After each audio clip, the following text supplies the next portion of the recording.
அம்பேத்கர், அதுக்கடுத்து ராஜேந்திர பிரசாத், ஜவஹர்லால் நேரு, ராஜா இவங்களாம் சேர்ந்து ஒரு கூட்டமைப்பாக சேர்ந்து ஒரு சட்டத்தை ஏற்றினாங்க. அதாவது சார் இந்த 5 பேர் சட்டத்தை ஏற்றி தான் இன்றைக்கி நம்ம சமமாக உட்காந்து எல்லாரும் உட்காந்து பேசிட்டு அந்த நாட்டில் சட்டம் இல்லாமையும் அங்கெல்லாம் அதிபராட்சி, மரண தண்டனை அப்படிலாம் நடக்கும். இங்கே அப்படி கிடையாது.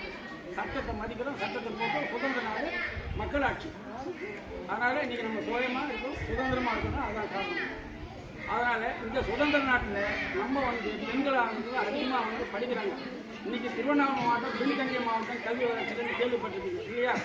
அந்த வளர்ச்சி படாமல் இருக்கிறதுக்கு காரணம் நம்ம சரியான முறையில் வீட்டில் ஒரு 14 வயசு 15 வயசு பிள்ளைங்கள்லாம் வீட்டில் விட்டுட்டு வேலைக்கு அனுப்பணும். அது ரொம்ப தப்பு. அதுங்களை வேலைக்கு அனுப்பிச்சு அதனுடைய கஷ்டத்தில் நம்ம சாப்பிடக்கூடாது.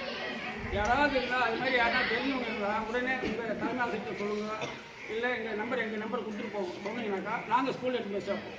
இன்றைக்கி எல்லாமே இன்றைக்கி அரசாங்கம் நமக்கு கொடுக்குது. அரசாங்கம் கொடுக்குது யாரு? நம்மளுடைய மக்களுடைய வரிப்பணம் தான். அதாவது எம்எல்ஏ, எம்பி, மினிஸ்டர், குடியரசுத் தலைவர் முதற்கொண்டு ஜனாதிபதி முதற்கொண்டு எல்லாருமே அரசாங்க ஊதியம் தான் பெறாங்க. தமிழ்நாட்டில் அரசாங்கம் அனைத்தும் மத்திய அரசாங்கம் எல்லாமே மக்களுடைய வரிப்பணம் தான் சம்பளமாக வாங்கி எல்லாமே நமக்கு சேவை செய்கிறாங்க. அவங்க எல்லாருமே ஒற்றுமையாக இந்த சேவை செய்ய